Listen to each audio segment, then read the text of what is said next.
Okay, everybody, welcome back. I'm glad you chose to watch the rest of how to make these little earrings. It's going to be fun. Anyway, the next thing you need to do is to, if you don't already have it on your computer, you need to download Inkscape. And it should come up as a recent search. There it is. You can see it's Inkscape. Just type that in and do a search, and this Inkscape Draw Freely comes up. And you'll go down here to download Inkscape. And click download current version. Now, I've already got it on my computer, so I don't need to do that. But anyway, you would do download current version. Okay, so I'm going to open Inkscape. And I'm going to make it full size just so you can see what we're doing. And I'm going to do File, New. No, I'm going to do File, Open. And I'm going to go back. I'm going back to 88 and clear.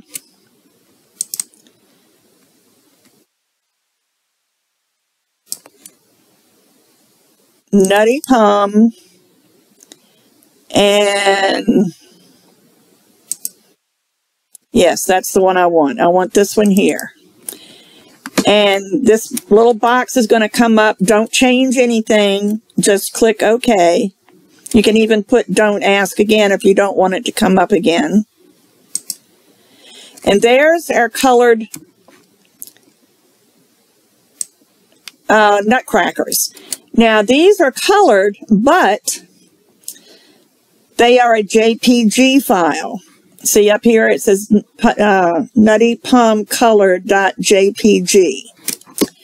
So the next thing, well, actually, before we do anything else, we need to go up here to do File, Document Properties. Because if you look up here, everything's in millimeters. So we want to change the size to 8.5 by 11. You want your display units to be inches. You want your, this already is in inches. And then you can just X out of this. Where's the X? Oh, it's up here. Okay. So now you'll, well, it's still in millimeters. Okay, well then just go here and change that to inches. And it's, you need 8.5, which is 8.5 by 11.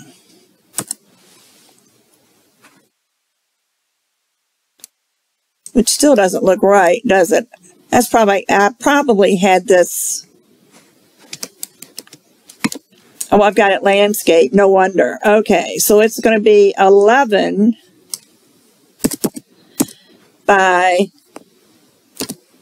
8.5 because I have it landscape. And I'm just going to move this over the little box, which is going to be the box that you work in. And I'm going to increase this up a little bit.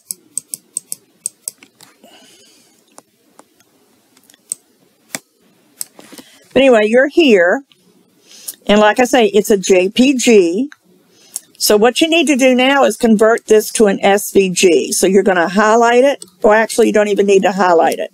Just go up here to File, Save As. Of course, I've already saved it, but I'm going to save it as Nutty Pum Colored SVG. And here it says Inkscape SVG, but I'm going to change that to plain SVG. And I'm going to save it. I'm also going to save it as a PDF. File, Save As. I'm going to leave it there, but I'm going to come down here to the file type and come down here to where it says PDF. I'm going to take I'll just leave it the way it is. Nutty Plum colored. And I'm going to save it. And again, this box comes up. You don't say anything. But I'm doing the PDF because the PDF is what you can actually manipulate. You can manipulate a JPG in here, but when it goes to printing, it comes out a little different. So I like to work with the JPG. So what I'm going to do is I'm going to close this one. Close without saving. And then I'm going to go to File. And I'm going to do Open Recent. And there's the Nutty Pum colored PDF. Okay. And again, we need to change. Well, that looks like it's done okay. For some reason, it changed it this time. I'm still learning Inkscape, but yep, that worked fine. So now what I want to do is reduce this down. Let me edit and take it back to 8.5 by 11.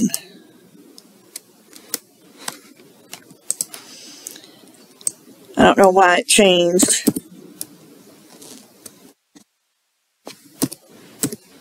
I'll just change it back. It's 11 by 8.5. Now, if you want these to be earrings, you're going to do it on shrink plastic.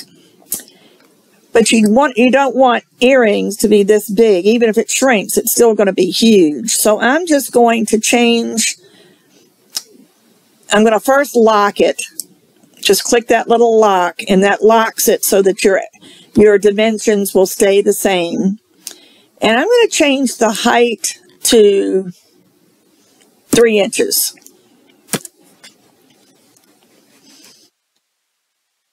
Okay, so there it is at 3 inches. I'm going to click it again. I'm going to right-click and duplicate. And there's the second one. It's going to be right over top of it, so you're not going to want to forget that it's there. And say, all right, this way it'll give you 3 pair. It'll give you a pair of the green ones, a pair of the yellow ones, and a pair of the blue ones. But I think I want to do 2 pair of each. So I'm going to highlight. Excuse me. Like I said, I'm working with a new computer, so it's... Let me move this down a little bit. I'm going to come up here, and I'm going to highlight both. Again, while it's highlighted, you put your little pointer inside one of the boxes, and you see the little crosshatch in there. You got to make sure you see that. I'm going to right-click and do duplicate again, and look what happens. We duplicated both of them. So now I'm going to take this, and I'm going to print it. And that's all there is to this. I'm going to, I'll go ahead and print this. But anyway, let me go up here to File, Save As, and I'm going to change this to a PDF, because what I want to do is print it.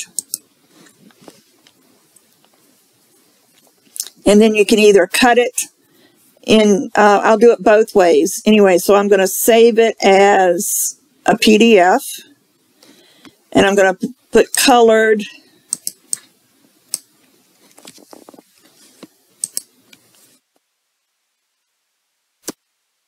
Three inches. And save it. And still make sure it's under the right thing. This is going to be under Nutty Plum. I'm going to save it there. Okay. I'm also going to save it as an SVG. Save as. And I'm going to change it to a plain SVG. Don't ask me why. It's just most of the tutorials that I've watched have said to change it to a plain SVG. So that's colored 3 inches SVG, and I'm going to save it. You can also print it from here. And I'll go ahead and print on a regular piece of paper. I'm not going to print it on cardstock. Well, I probably should have, except I don't have cardstock in my printer right now. But I'm going to stop this video. I'll pause it, and then I'll be right back. They're sticky for very long. Whereas the Cricut mats, they're cheaper. You can buy them on Amazon as a 3 for something. You can use off brands. You don't have to have the Cricut brand. But what I did is I trimmed it off. Let me come back. Oops, sorry.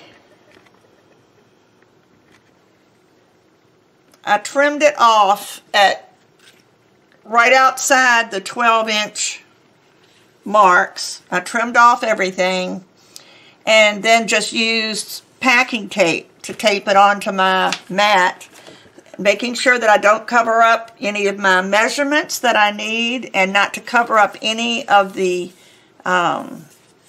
registration marks that are up there. I'm just looking at those little cuts. And it works much better. Although I probably will, because this is a slippery material. I think that's dry now. Because it's a slippery material, I probably will tape it down. I just don't want to smear any ink if it's not already dry.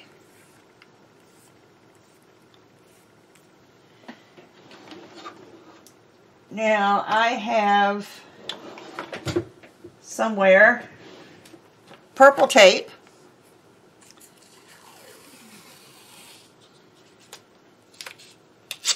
And that's the name of this, purple tape. I'm just going to, tape it down so that it doesn't move around on this mat. This is a light tack mat, which means it's not real sticky, but it's plenty sticky for cardstock. And most of the time I don't have to tape down cardstock, but I will tape this down just because this material is slippery. And I don't want to take any chances.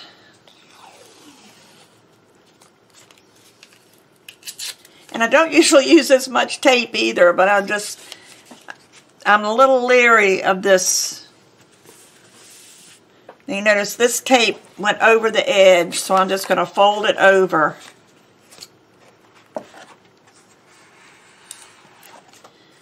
So that it doesn't interfere with the mat going in.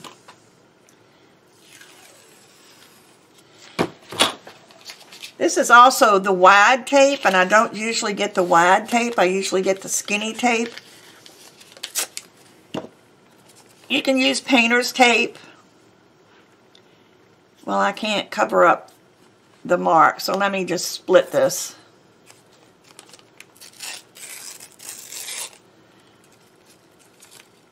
And use a little bit right here in the middle. I'll just stick that on there. Stick this right in the middle so that it just holds the top of the paper down. And it looks like the ink is dry now, so I'm going to run it through my scan and cut. And I don't have my scan and cut at a place where I can easily get a camera to it, so I'm going to pause the camera again. But I am going to tell you that before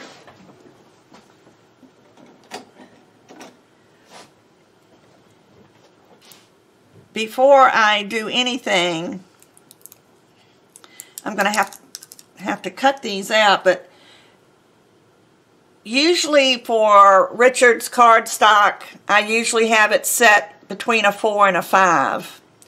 But what you need to do, you always go back to 12, and if you've got a scan and cut and haven't fixed this little tape so that your numbers are correct, you need this a lot. When I got mine, when I went all the way back to the end, it ended up like being over here. Way away past the 12. They say what you do is you take the tape off and you arrange it so that the 12 is under that little notch when it's turned all the way. But I'm going to have this cut on maybe, I think I'm going to leave it at a 9.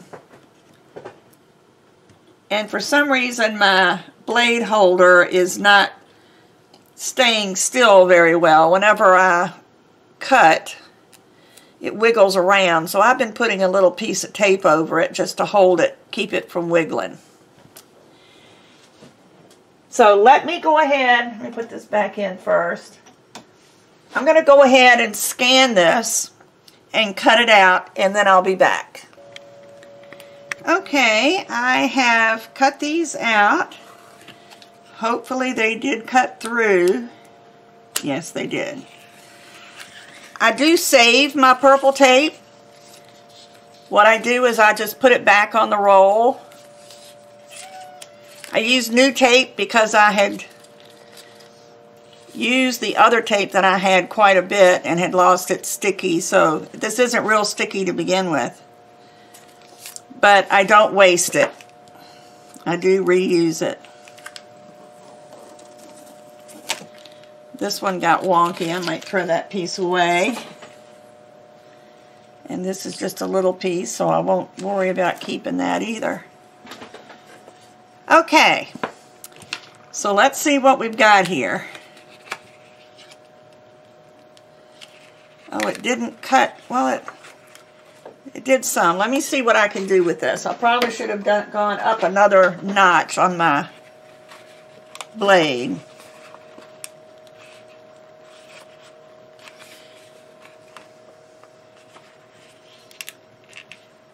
Where's my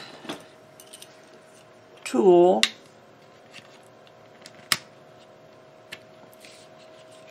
See, I can get it up with this. It just needs, it's just almost totally cut. It's just barely hanging on.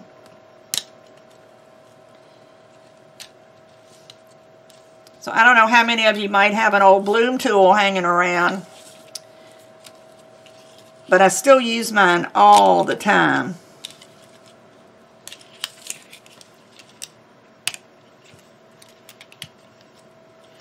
See, there is going to be one of our earrings. Now, it is kind of big for an earring. You can see how big it is. But that's all right. So let me get these off of the original, and I will be back.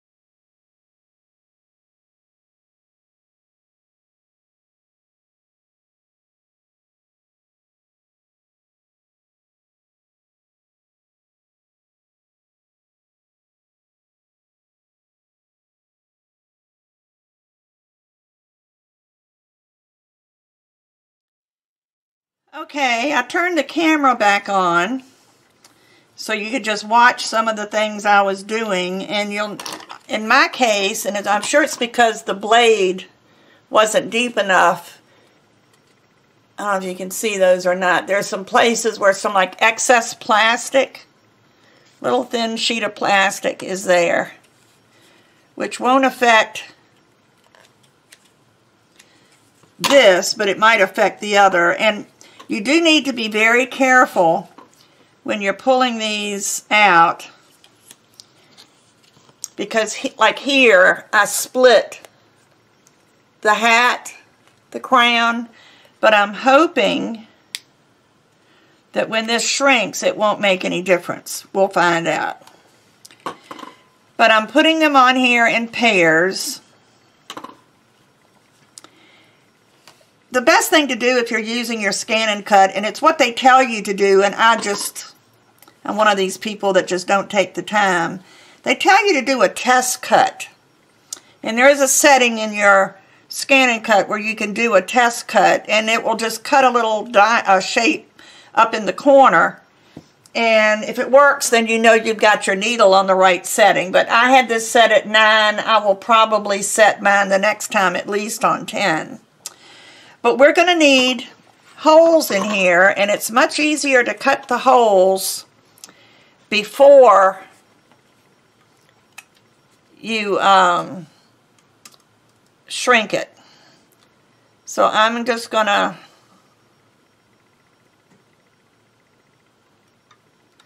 cut a 1/8 inch hole. You can see right, well, where's my camera? You see that little hole I cut?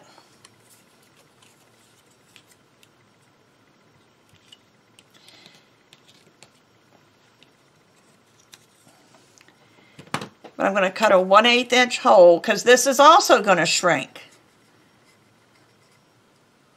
So you want it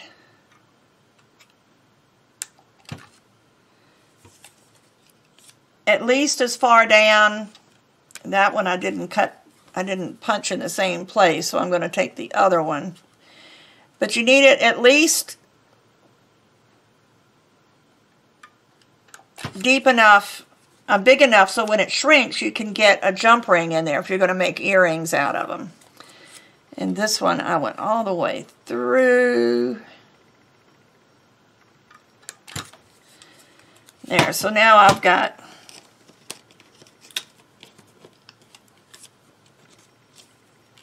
those two match.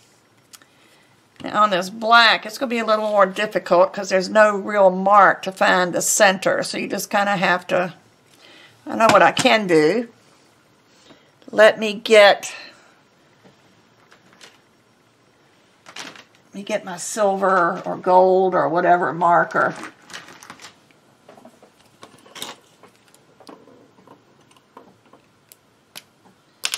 It's a Dollar Tree marker. I use them for a lot of things. And I'm just going to mark a hole so I'll know where to punch, and I can see this through the hole. And I'll do the same thing here too. So I can at least make sure they go in the same place. Like I say, these are Dollar Tree. It's Crafter Square metallic marker. And I've got a silver and a gold. I might have some other colors in there too. So now I can see that little silver hole through the hole in the punch. So I can punch around it and you don't even know that the hole was there, that the mark was there. But in the meantime, while you're doing all this, you need to preheat your oven. They give you such a range. It says between 300 and 350. Well, that's a pretty big range. So what I did is I picked the middle, and I'm preheating my oven to 325. And they say that you should put it on a piece of cardstock or cardboard or whatever. And I do happen to have this piece of chipboard that came in something, might even have been something of Richard's. I don't know. But anyway, I use that as my base. And then they want you to also put something across the top. Because as these shrink, they're going to curl up and then they're going to lay back down. And when they curl up, if they curl too much, they might stick to themselves. So they suggest that you put something over top of them. Just about done.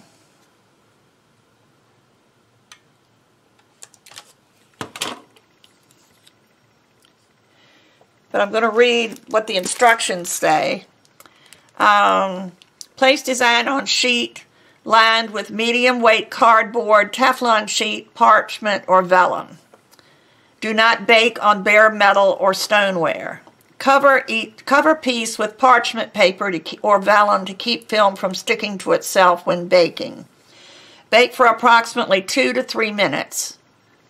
to determine best oven temperature and baking time, test a scrap piece, which I've already done. It didn't take me 2 minutes. If slightly curled, flatten with a spatula after baking. Do not handle until piece has cooled. So it says, this is where it says, shrink film may not shrink perfectly, allow for some distortion. So this is where I'm going to find out whether it shrinks more from top to bottom or side to side. And I'm going to lay, I've got a piece of parchment, Teflon paper. That's not quite big enough, so I'm going to just use 2. So I'm going to go off to my oven, I'm going to bake this, and then I'll come back and show you the results. Okay, mine baked for about 2 minutes, and what you do, you'll see, regardless of what you've got on it, they'll start to buckle up, and then it'll lay back down. And there's my little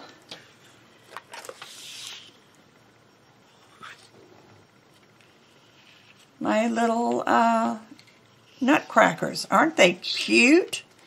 Now these are the perfect size for an earring. And I think what I would probably do,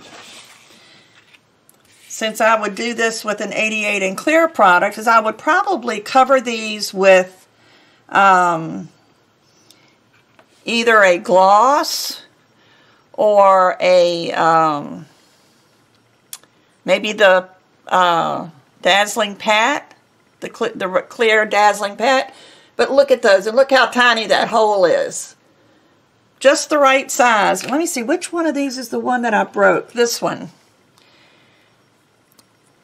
Still looks broken. Let me see my ugly hands. But you know, for an earring, somebody might not notice that, but I'm not going to use that one. Let me get my dazzling pat.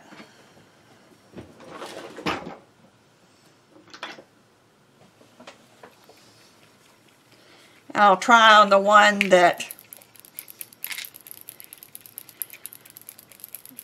that's broken, so before I ruin all of them. But I will wipe some of it off. And let's,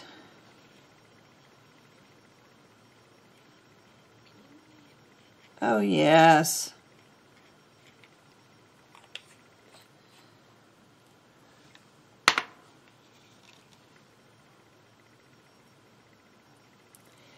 Can you see him now, how sparkly he is? I would definitely do that. And actually, when I do that, it kind of covers up the space that was broken. So I might get another pair of earrings out of that after all. So there you go. There is how you turn a 88 in clear Digi file into something just adorable. And thank you, Richard, for saying that these would make cute earrings, because they really will. So I hope you enjoy this. I'll come again with some other helpful ways of using Richard's Digi files. Talk to you soon. Bye-bye.